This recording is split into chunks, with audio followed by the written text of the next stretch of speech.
Hello again, friends. I am still in Chisinau, the capital of Moldova, in this historic region with the funny sounding name Bessarabia. And here is something quite a bit interesting in terms that it's a bit out of usual. You see, this is Memorialny Complex Eternitate. And it's a bit strange. Like today, with today's eye, it's not strange. But as far as I can guess, I can see it's 1941 there. So it is the memorial for the soldiers who were lost in the Second World War. Or, as they said in Soviet Union, the Great Patriotic War. But this is strange. It sounds eternitate, eternity. How? Is it something newer? Judging from the language, it's in Russian. It should be erected in Soviet times. But why is it called eternity? About what kind of eternity can you talk in Soviet ideology? There is no eternity there. That's atheism, where there is nothing after death, no eternity. I don't know how does this name came from.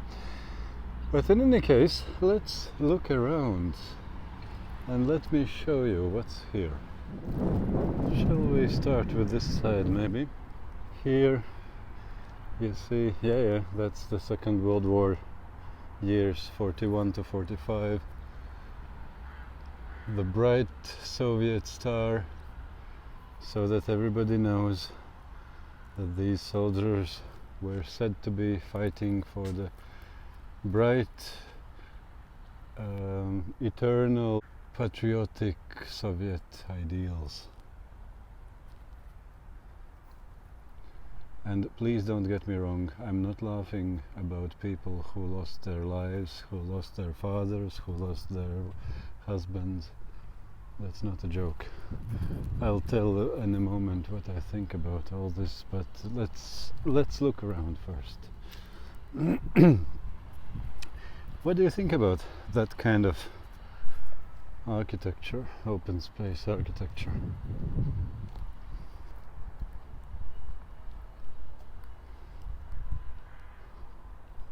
That's the Moldovan, I think, coat of arms.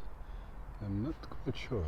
And there's a cross in there. That's strange again.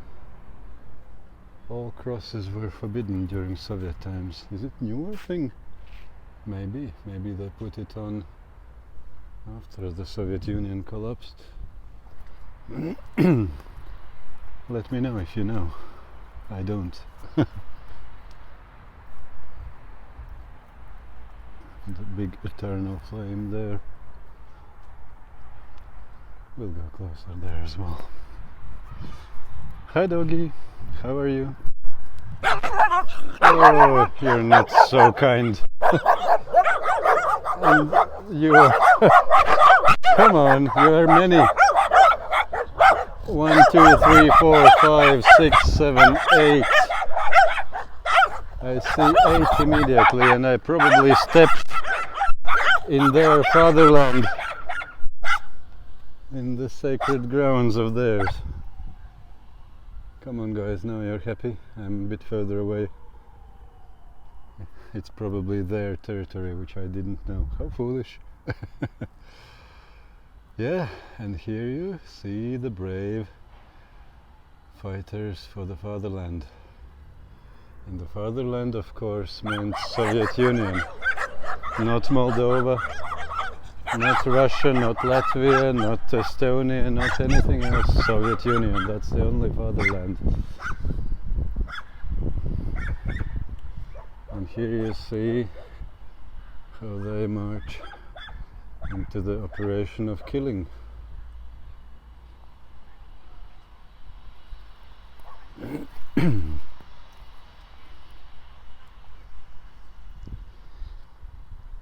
And all the people who were shot, crippled, and made to be dead in some other ways, unfortunately.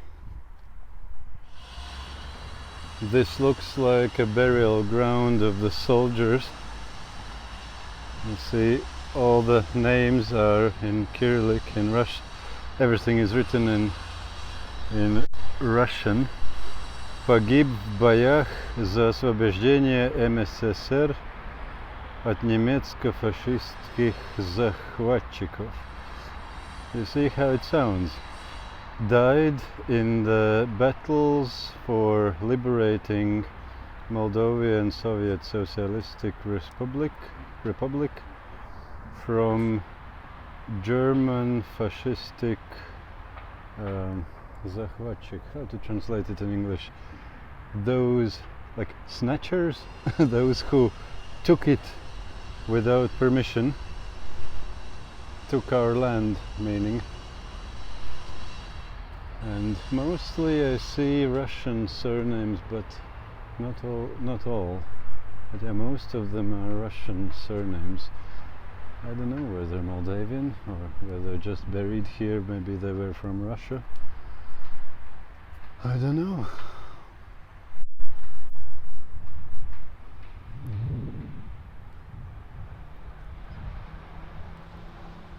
So this is the other end of the complex, as they say, the site, memorial site. Do you say in English? I don't know the right term for it. Have you ever thought, guys, by the way, in that thing, white thing in the middle, it seems to be a cross in the middle. That's something newer, obviously, as well, because whatever they did in Soviet Union when building memorial complexes, they never put crosses there. Cross was a forbidden thing in Soviet Union. For wearing a cross you could get sent to, as they said, get sent to white bears, meaning to Siberia in Gulag.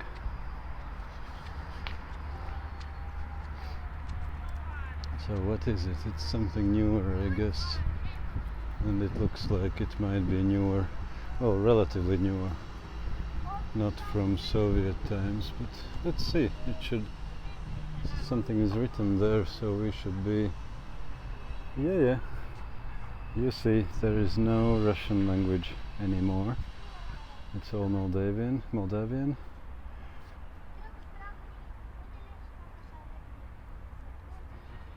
Yeah, it talks something about the integrity of Fatherland, so probably, and independence, so that's something about something in Moldovan. But yeah, all this outside is definitely from the Soviet times. This is the typical Soviet type art about Soviet characters, the steel men who are bravely marching into battle. What do you think, guys, about such memorials? Have you ever thought, why were they built? A long time I never thought about it, and then I started to think about it. Maybe you remember there was in my previous video about Kiev, there was a wall about a newer war which took place very recently and still isn't quite over, between Ukraine and Russia in Donbas region. Well, officially Russia says that it's nothing to do with Russia, but you know, of course. So we saw that wall with hundreds of died people who died in that war. And how do you think, why they build such memorials? Why? Have you thought about it? I think there is some deeper wisdom in it, if we think about it. I hope I will not touch anybody's painful point with this thinking, but I hope it might be useful. And as I said, I can repeat again, don't get me wrong, there is no disrespect from me to the people who lost their lives. I'm not joking about that. But why do you think people build such complexes? Let's say this one. This huge monument with huge eternal flame. Imagine that eternal flame, how much gas does it take for it to burn day and night, year after year, for more than half a century? A lot more probably. I don't know what year was it erected. Might be almost a century soon. It's a huge amount of gas. And this is in a country which is one of the poorest countries in Europe, if not the most poorest. And it's a country where not everybody can afford gas in their home to cook their meals or to heat their homes. And with this amount of gas you could heat many homes probably. And if you count summer as well, when you don't need heating, you could probably 2 or 3 times the amount of houses which you could heat. And these kind of buildings and art and huge structures, majestic, to erect them, to maintain them, to clean them, what it costs in a country where they can't afford to repair their sidewalks, or how do you call it, sidewalks, yeah, pavement. You know, I have the impression that everybody who comes to Moldova wants to film how unrepaired the pavements are and to laugh about this and to make joke out of this country. I don't want to make joke about them. I know how it can be when you have to prioritize what you have and you don't have for everything. If you have to get your, I don't know, water pipes working, you can walk with holes on the sidewalk, but it's more difficult when half a city doesn't have water or electricity. So they have to prioritize and they don't have enough money for everything. So I don't laugh about them not being able to repair their sidewalks. And yes, I get it. This thing was erected before the collapse of Soviet Union, and by that time the mighty Soviet Union seemed to be rich and healthy and strong and had plenty of money for everything. Yeah, I get it, of course. But still, it costs a lot. Why do people make such things as war memorials?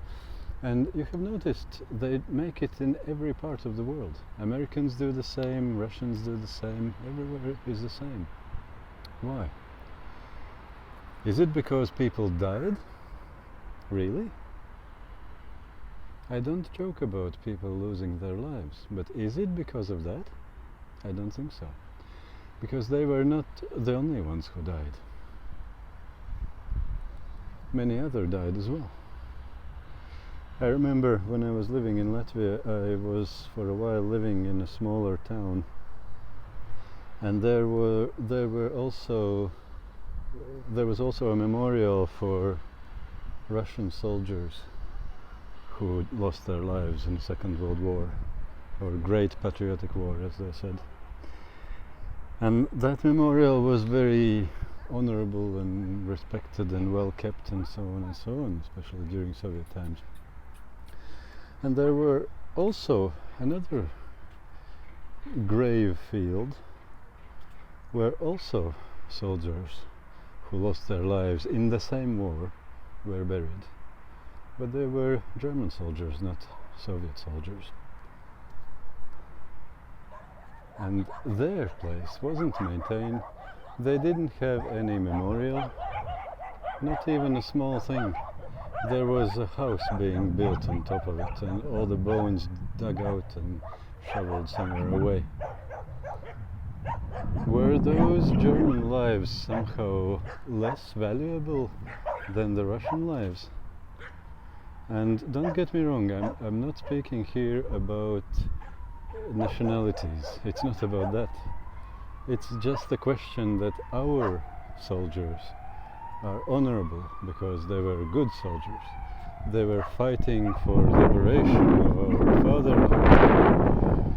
And their soldiers, in that case Germans, they were the bad ones. They were захватчики.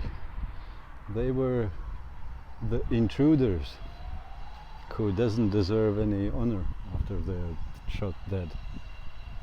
So again, my question, is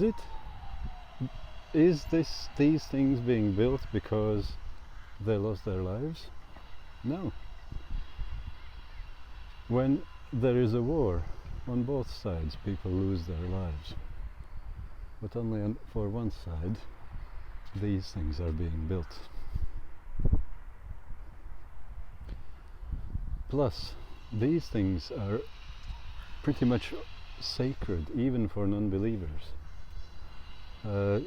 If you don't believe me, try to spray paint one of these things.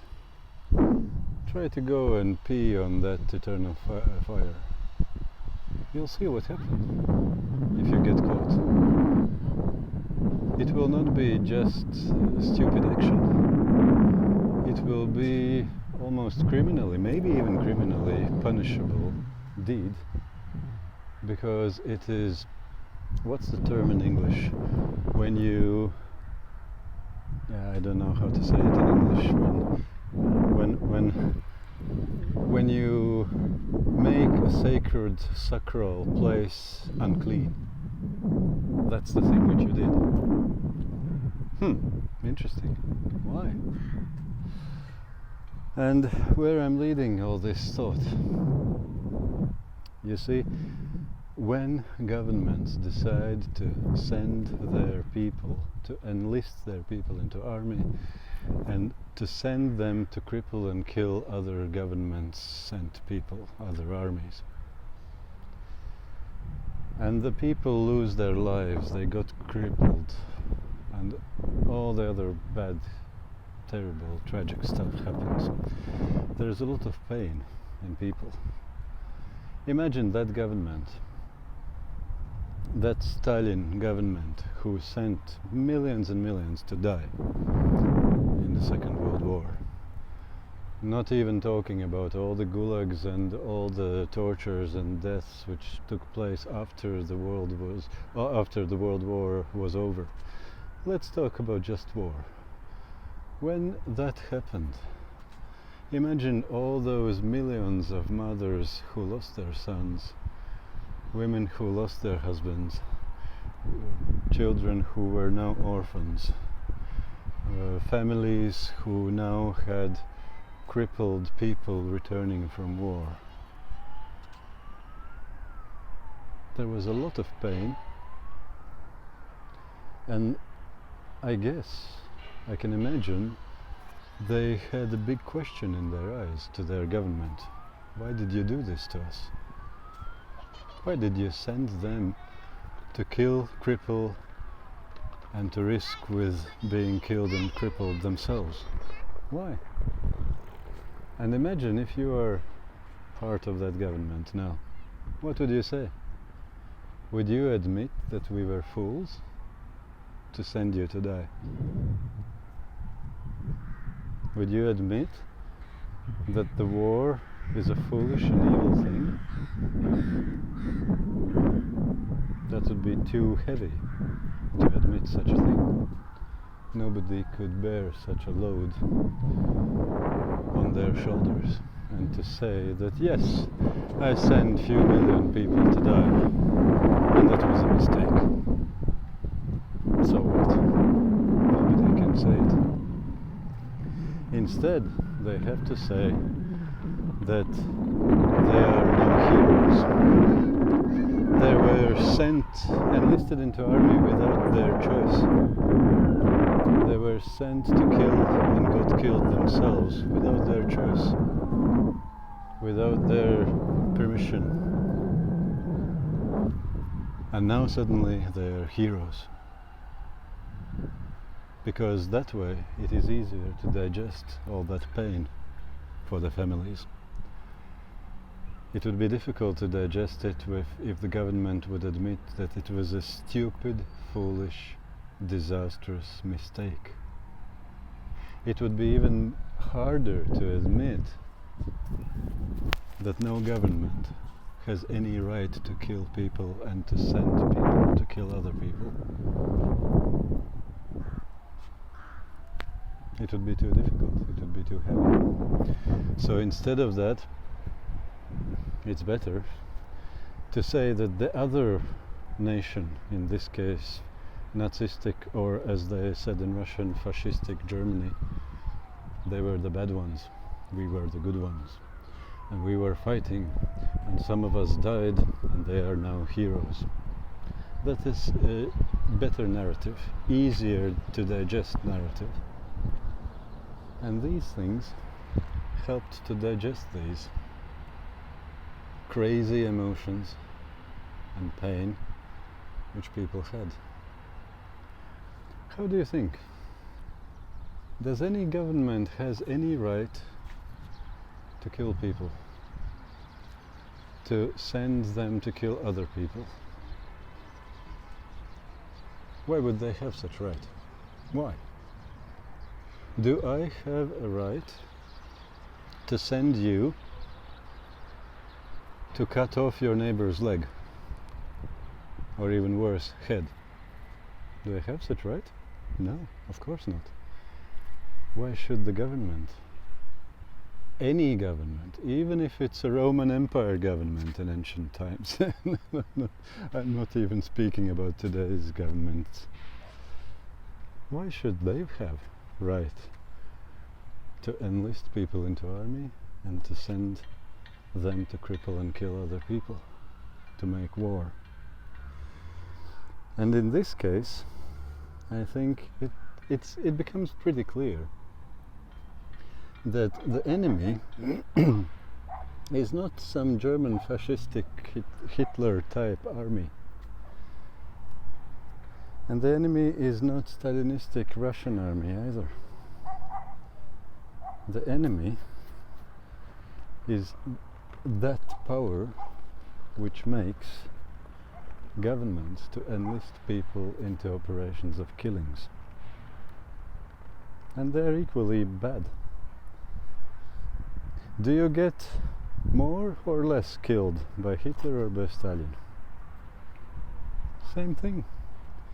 What happens in Ukraine and Donbass now? What happened especially when there were more wars there? Who is right? Who is wrong? The ones who are killing are wrong. The ones who are surviving are right. And it doesn't matter if you are a Russian or a Ukrainian, in my mind. It's not about nations or nationalities. All nationalities are the same people as we, who are made of the same stuff as we. None is better or worse.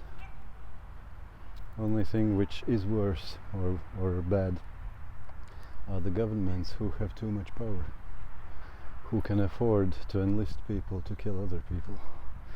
That's why democracy is good.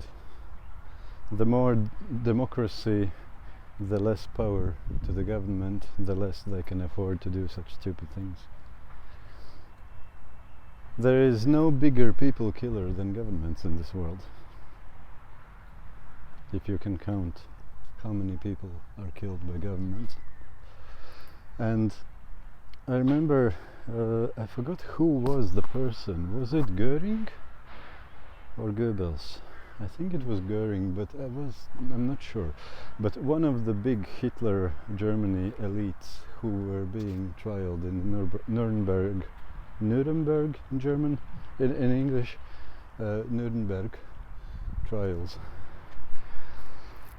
He was saying quite wisely and quite honestly and openly, he was saying, I forgot, I don't remember exact wording, but the idea was that in each country it's the same principle, the same way how it works. No nation is willing to go and kill other nation. Why should they? But if you can persuade them that some other nation is hostile to them, and if they don't have a possibility to see that it's not true, they don't have much contacts with them. So you can persuade them that this other nation is hostile to you, and they want to invade you and they threaten you.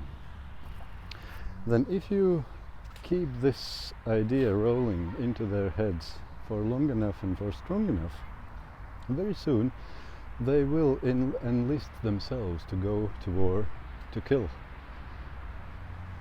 And he said it works the same way in any country, in any society. No matter if it's democratic or totalitarian, if it's fascistic, Nazistic or communistic, it doesn't matter. Humans are the same everywhere. If you can persuade them that your neighbor is enemy and he wants to threaten and invade you, you will go and threaten and invade him first. That is how it works. And that is how one of the big Hitler's right hands, how to say, big Hitler's man said it. And that's a very unfortunate thing when we start to divide people into ours and the enemies. All people are people. And if we have any enemy at all, then the enemy is the power which makes some people to turn against another people, no matter what nationalities and what other religion or political views or whatever else there are. If it makes you to hate another human being who is made of the same stuff that you, that's an evil.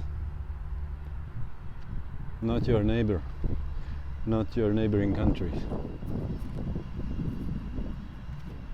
So, who is right? Who was right? Hitler or Stalin? Neither. They both sent people to kill and to die. How can it be right? One of them have these types of memorials. Another could be their bones could be somewhere else where nobody knows where they are. It's just a matter of who won in the fight. But at the end of the day, any fight is the same in terms that losers are both. Both sides lost people. Both sides got crippled, brainwashed brains after all that, where you need such things to somehow cope, not even heal. Maybe it is good that these things still stand and we can think about these things. Maybe, just maybe, it helps somebody, somewhere, sometime, to be a bit wiser and not to repeat the same mistakes.